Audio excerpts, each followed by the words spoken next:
کہ خدا سے ہم نے ڈرنا ہے، خدا سے ہم نے ڈرنا ہے۔ ہم بہت ساری دوسری چیزوں سے ڈرتے ہیں، لیکن ہمارے اندر خدا کا خوف نہیں۔ اور اسی لیے کلام میں آج آپ نے یونس نبی کی کہانی سنی۔ یہ تو نینوہ شہر ہر لحاظ سے گناہ میں گرا ہوا شہر تھا، ہر قسم کا گناہ تھا وہاں پر۔ تو خدا ان لوگوں کو بھی نجات دینا چاہتا ہے، خدا ان لوگوں پر بھی رحم کرنا چاہتا ہے۔ خدا مقدس لوگوں پر زیادہ رحم نہیں کرتا۔ خدا کی نظر زیادہ کن لوگوں پر ہوتی ہے؟ جو گناہ گار ہے۔ تو ہم خدا کے مخالف چلتے۔ خدا گناہ گاروں سے پیار کرتا ہے اور انسان کیا کرتا ہے؟ نفرت کرتا ہے۔ یہ سچی بات ہے۔ آپ غلطی کر کے تو دیکھیں، آپ غلطی کر کے تو دیکھیں تو آپ کی وہ غلطیاں شروع سے لے کر آخر تک نہ صرف وہ خود گنے گا بلکہ وہ لوگوں کو گنوائے گا۔ اس شخص کے اندر یہ فالٹ ہے، اس شخص کے اندر یہ کمزوری ہے، اس کے اندر یہ خامی۔ لیکن پھر خداوند ہمیں یہ یاد دلاتا ہے کہ پہلے آپ اپنی آنکھ کا چتیر تو دیکھیں، پھر آپ کسی کی آنکھ کا تنکا نکالنا۔ یہ کلام ہم بھول جاتے ہیں نا کہ جب ہم ایک دوسرے پر اس قسم کی تنقید کرتے ہیں تو خداوند کیا کرتا ہے؟ خداوند یہ کرتا ہے کہ وہ کہتا ہے کہ میں کن کے لیے آیا ہوں؟ بیماروں کے لیے، تندرستوں کے لیے نہیں آیا۔ اور آپ کیا کہتے ہیں کہ ہم لوگ عبادت کرتے ہیں، ہم لوگ ریاضت کرتے ہیں، ہم لوگ پاک لوگ ہیں، تو خدا کو کہاں پر ہونا چاہیے؟ صرف اور صرف ہمارے گھر اور ہماری زندگی میں۔ لیکن خدا کیا کرتا ہے؟ آپ جو سوچتے ہیں آپ کے مخالف چلتا ہے۔ وہ آپ جتنی مرضی دعا کر لیں اس نیت کے ساتھ کہ میں گناہ گاروں سے اچھا ہوں، تو خداوند کہتا ہے تیری ریاضت عبادت جو ہے وہ رائے گاہ چلی گئی، کیونکہ اس کی کہانی بھی آپ جانتے ہیں کہ ایک فریسی اور ایک گناہ گار خدا کے گھر میں دعا کرنے کے لیے آیا۔ اس میں کوئی شک نہیں کہ فریسی روزے رکھتا، اس میں کوئی شک نہیں کہ فریسی خدا کی مرضی پر چلتا، اس میں کوئی شک نہیں کہ فریسی ہر وہ مذہبی جو اس پر شریعت لاگو کرتی ہے اسے پورا کرتا ہے، رسم و رواج۔ لیکن کیا کیا اس نے کہ جب وہ گناہ گار آیا تو فریسی اندر چرچ کے اندر یا سینیگوگ کے اندر بیٹھ کر دعا کرتا ہے، اور گناہ گار کہاں پر؟ چرچ کے باہر۔ فریسی کہتا ہے کہ میں خداوند تیرا شکر ادا کرتا ہوں۔ کس لیے؟ کہ میں اس گناہ گار کی طرح نہیں ہوں، میں روزہ رکھتا ہوں، میں نماز پڑھتا ہوں، میں دہ یقی دیتا ہوں، میں غریبوں کا خیال کرتا ہوں۔ لیکن جو لفظ اس نے کہہ دیا کہ میں اس کی طرح نہیں ہوں، اور فریسی نے کیا کہا کہ اے خداوند مجھ گناہ گار پر رحم کر۔ اس نے اپنی چھاتی پیٹ کر خداوند کی رحم کی اپیل کی۔ اس کا خدا کے ساتھ رشتہ، رابطہ اس عبادت گزار سے زیادہ گہرا ہے، کیونکہ وہ عبادت کے لیے جب آتا ہے تو اس کی زندگی صرف اپنے تک محدود ہے کہ اس نے اپنے آپ کو پہچان لیا کہ میں گناہ گار ہوں اور اس گناہ گار کو سزا ملنی چاہیے اور اس گناہ گار پر رحم ہونا چاہیے۔ تو دوسرے نے شکر گزاری ضرور کی، لیکن شکر گزاری کے اندر اس نے حقارت کی۔ کس کی؟ انسان کی۔ تو خداوند کیا کہتا ہے کہ اگر تو نے ان چھوٹوں میں سے کسی ایک کے ساتھ کیا تو میرے ساتھ کیا۔ یہی وجہ ہے کہ خدا آپ کی سوچ کے مخالف چلتا، خدا آپ کی سوچ کے مخالف چلتا ہے۔ نبی کو، یونس نبی کو کہتا ہے، یونس کہتا ہے میں نہیں جانا، وہ لوگ اس قسم کے غلط لوگ ہیں، بدنام لوگ ہیں۔ خداوند کہتا ہے تو ادھر ہی جائے گا، اور خداوند نے اسے کہاں پر بھیج دیا؟ اسی جگہ پر کہا تو یہاں پر کلام سنائے گا۔ اور لکھا ہے اس وقت یونس نے دوسری بار خداوند کا کلمہ پایا اور اس نے اٹھ کر کہا اٹھ شہر نینوے عظیم نینوا کو جا اور اسے اس بات سے آگاہ کر دے جس کا میں نے تمہیں حکم دیا ہے۔ اور کیا حکم خداوند نے دیا تھا؟ کہ 40 دن کے بعد نینوا برباد کر دیا جائے گا، اور خدا تباہی سے زیادہ رحم پر یقین رکھتا ہے۔ اور جب خداوند کو پکڑوایا گیا تو اس نے کہا کہ تمہاری بادشاہی کیا؟ اس نے کہا کہ تمہاری بادشاہی اگر اس دنیا کی بادشاہی کی طرح ہوتی تو میرے بھی سپاہی لڑتے، لیکن میں اب بھی خدا سے جو کہوں گا وہ ہو جائے گا۔ لیکن میری زندگی کا مقصد لڑائی کے بدلے لڑائی اور برائی کے بدلے برائی نہیں کرنا۔ اور اسی لیے خداوند نے نینوا کو کہا کہ 40 دن بعد وہ برباد ہو جائے گا، اور خدا اور نینوا کے باشندے خدا پر ایمان لائے، روزے کا اعلان کر کے سب کے سب کیا ادنا کیا اعلیٰ ٹاٹ سے مبلس یعنی ٹاٹ اوڑے۔ جب خدا نے ان کی یہ حالت دیکھی اور وہ اپنی بری روش سے تائب ہوئے یعنی معافی مانگ لی، تو خدا نے اس عذاب کو جو اس نے ان پر لانے کو تھا نہ لایا۔ کہ آپ لوگوں کو لگتا ہے کہ خداوند آپ کو سزا نہیں دے رہا، لیکن خدا اگر انصاف کرنے والا ہو تو 1 منٹ بھی نہ لگے جتنی بے ادبی، بے حرمتی اور نافرمانی ہم لوگ اس زمین پر رہ کر خدا کی کرتے۔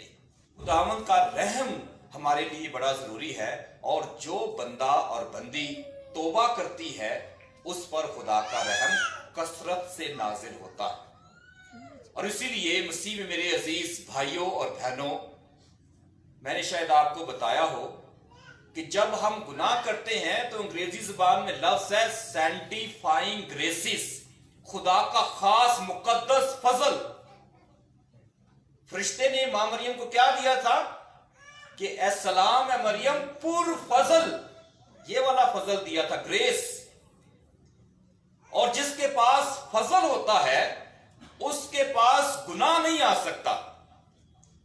کیوں؟ جہاں پر فضل ہوتا ہے وہاں پر خدا کا حضور اور خدا کی موجودگی ہوتی، اور جہاں پر خدا کی موجودگی اور حضوری ہوتی ہے وہاں پر شیطان کوسوں دور بلکہ وہاں پر ہوتا ہی نہیں ہے۔ اور اسی لیے فرشتے نے کہا کہ سلام اے پرفضل، خداوند تیرے ساتھ ہے۔ ماں مریم کے ساتھ خدا رہا، اس لیے وہ جو گناہ جس سے شیطان انسان کو ورگلا سکتا ہے اس سے وہ محفوظ رہی۔ لیکن اس کے بعد بھی ماں مریم نے کوئی گناہ نہیں کیا، اس لیے وہ ساری زندگی پر فضل رہی۔ اور فضل ہم سے چھینا کب جاتا؟ جب میں اور آپ گناہ کرتے ہیں۔ جب میں اور آپ گناہ کرتے ہیں تو گناہ فضل کی جگہ لے لیتا ہے، اور جہاں فضل نہیں ہوتا وہاں پر خدا کی موجودگی اور حضوری نہیں ہوتی۔ تو اس لیے مسیح میں میرے عزیز بھائیوں اور بہنوں، آج کے کلام کی روشنی میں آپ توبہ پر غور کریں۔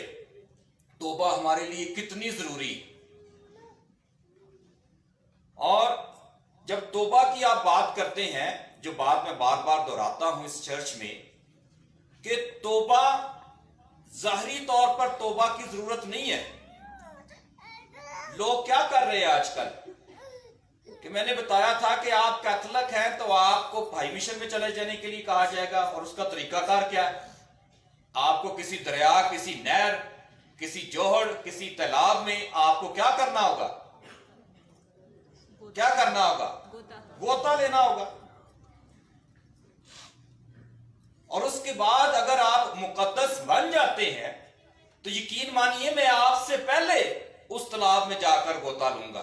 उसके बाद मेरी जिंदगी में कोई गुनाह नहीं होगा, उसके बाद मैं झूठ नहीं बोलूंगा, उसके बाद मैं ज़िना नहीं करूंगा, उसके बाद मैं चोरी नहीं करूंगा, उसके बाद मैं किसी की चुगलियां नहीं करूंगा, ऐब जोई।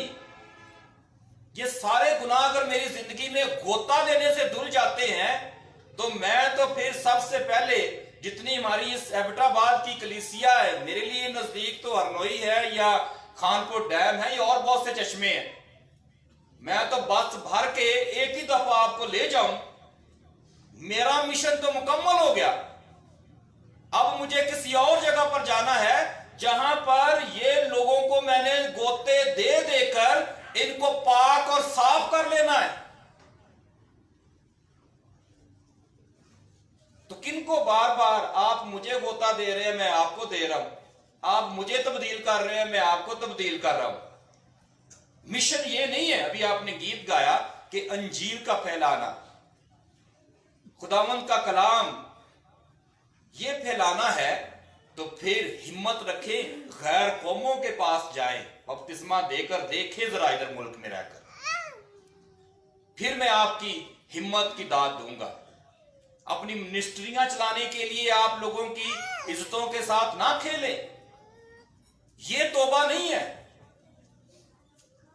जिसने एक दफा तौबा कर ली उसकी अंदर दोबारा इस तरह की तौबा का अंसर नहीं। इसका मतलब ये हुआ कि आप गुनाह करें और भाग कर बंदे को बुलाएं, आओ जी फलां फलां जी आओ, मुझे मैं गुनाह कर बैठा हूं, मैनू नहर से तो गोता दे।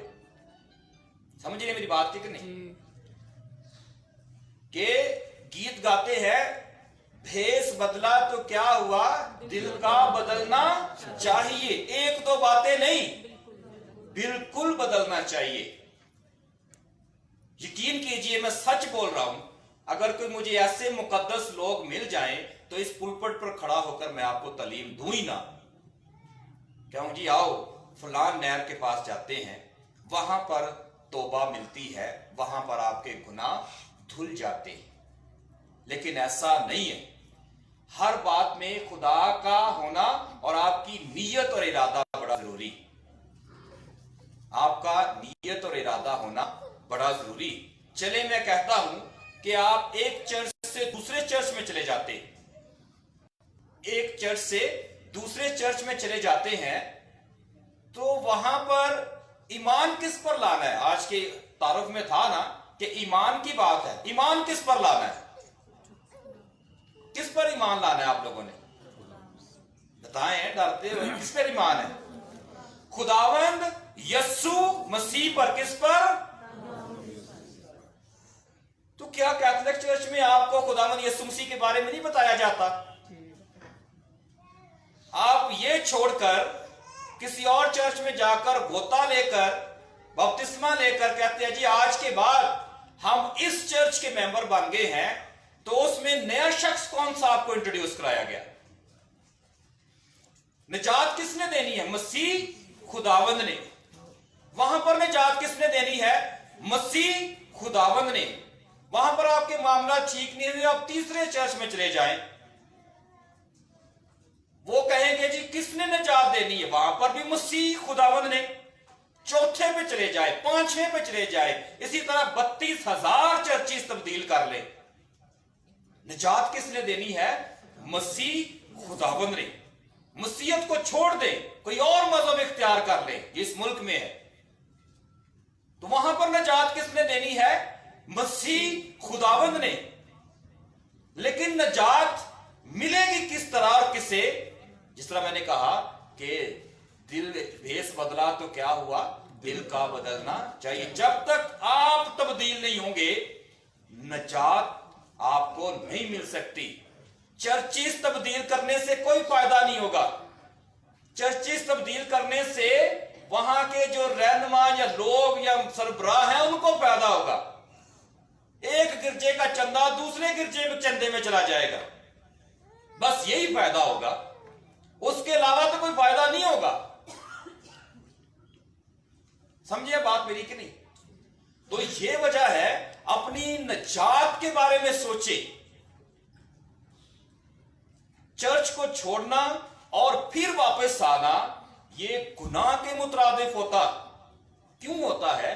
क्योंकि खुदावंद कहता है कि जो कलीसिया ने कह दिया या कर दिया वही होगा। जो बांधोगे वो बंध जाएगा, जो खोलोगे वो खुल जाएगा। तो इसीलिए मसीह में मेरे अजीज भाई और बहनों, जाती जिंदगी पर सोचना। और आप देखते हैं कि अगर हमारे चर्च में जो लोग आते हैं दूसरे चर्चिज से, तो हम उनके लिए क्या करते हैं? यहां पे हमने भी खोदा है तालाब जहां बपतिस्मा देते, स्वाय साल्वेशन आर्मी के जो है, क्योंकि वो पानी का बपतिस्मा नहीं लेते, हम जब वो हमारे चर्च में आएंगे तो फिर हम नए सिरे से उन्हें इस चर्च में बपतिस्मा देंगे। लेकिन जो दूसरे चर्चिज से हमारे चर्च में आएंगे, कभी भी उनको बपतिस्मा नहीं दिया जाता। क्यों नहीं दिया जाता? जिस तरह निकाह के ऊपर निकाह नहीं होता, इसी तरह बपतिस्मे के ऊपर बपतिस्मा भी नहीं होता। बपतिस्मा क्या है? साक्रामेंट। 7 साक्रामेंट है। तो जो बंदा और बंदी बपतिस्मे के ऊपर फिर बपतिस्मा लेता है, वो ऐसा ही है जिसने दूसरी शादी की हो और उसका उतना ही गुनाह है जितना दूसरी शादी करने वाले का होता है। खुदा क्या कहता है कि इसको वो ज़नाकार कहता है जो दूसरी शादी करता है। और बपतिस्मा लेने वाला भी किसी और में, वो भी इस जुमरे में आ जाता है। और आप समझते हैं आप लोग कितना बड़ा गुनाह करते हैं अगर आप ये काम करते हैं। तो हम तो इस चर्च में नहीं देते बपतिस्मा कोई आए। सिर्फ कौन सा साक्रामेंट हम देते हैं? एतराफ का साक्रामेंट। उसे माफी मांगनी है, उसे माफी मांगनी। और इसीलिए मसीह में मेरे अजीज भाइयों और बहनों, खुदावंद तौबा पर और ईमान पर आपसे बातचीत करता है कि ईमान बड़ा जरूरी और तौबा बड़ी जरूरी। और तौबा जिसने ना की, उस तौबा के लिए खुदावंद के हजूर और उसकी बादशाही में दाखिला बंद और ममनू होगा। तो इसीलिए खुदावंद क्या कहता है कि जब वो किसको बुलाता है, वो खुशखबरी सुनाने के लिए यूहन्ना की गिरफ्तारी के बाद गया और लिखा है कि उसने खुदा की बादशाहत का ऐलान किया, गवाही दी और प्रचार किया। तो कौन से अल्फाज अदा किए मसीह खुदावंद ने? खुदा की बादशाही नजदीक आ गई है, तौबा करो और अंजील पर ईमान लाओ। अंजील क्या? बता सकते हैं क्या है अंजील? इसमें मसीह डायरेक्ट आपसे हम कलाम होता है। यानी ये मसीह की बातें, उसके बाद रसूलों ने मसीह का कलाम सुनकर, मसीह की बातें सुनकर इन बातों पर अमल कैसे करना है, ये हदायत आपको उन्होंने खतूत में बताई हैं। जिस तरह पौलुस रसूल आपको कह रहा है कि मसीह ने ये कहा है, अब आपने मसीह की तालीम पर अमल कैसे करना है। समझ आई बात की? तो ये वजह है कि आज मसीह आपसे कहता है कि खुदा की बादशाही नजदीक आ गई है, तौबा करो और अंजील पर ईमान लाओ। मसीह की खुशखबरी पर ईमान लाओ। क्या है खुशखबरी? कि जब फरिश्तों ने कहा कि देखो मैं तुम्हें बड़ी खुशी की बशारत देता हूं, तुम्हारे लिए दाऊद के घराने में, और कौन से शहर में? बैतलहम में कौन पैदा हुआ है? मुन्नजी पैदा हुआ है। द सेवियर, निजात दहिंदा पैदा हुआ है। वो क्या करेगा? क्या करेगा वो मसीह खुदावंद? निजात देगा किनको? गुनाहगारों को। जो कौम तारीकी में चलती थी उसने बड़ा नूर देखा। तो ये है गुड न्यूज, ये है गॉस्पल, ये है खुशखबरी, ये है मसीह का पैगाम, और ये हमारी अंजील कि मसीह खुदावंद हमें नजात देने के लिए आया। तो नजात किनको मिलेगी? जो तौबा करेंगे, मसीह पर ईमान लाएंगे और अंजील पर ईमान लाएंगे। اس لیے آئے مسیح میرے عزیز بھائی اور بہنوں، خداوند کے پاک کلام پر غور سے سوچے، آج کے دن اپنی زندگی کے بارے میں سوچے، اپنی اس رویوں کے بارے میں سوچے کہ کھانا پینا، رہنا سونا، اٹھنا بیٹھنا یہ ساری زندگی کا مقصد نہیں ہے، بلکہ ہماری زندگی کا مقصد مسیح سے نجات لینا، اور جنہوں نے نجات لینی ہے وہ مسیح کی مخالفت نہیں کرتے۔ خداوند آپ کو اس کلام پر عمل کرنے اور ہمیشہ ثابت قدم رہنے کی توفیق عطا فرمائے۔ مسیح خداوند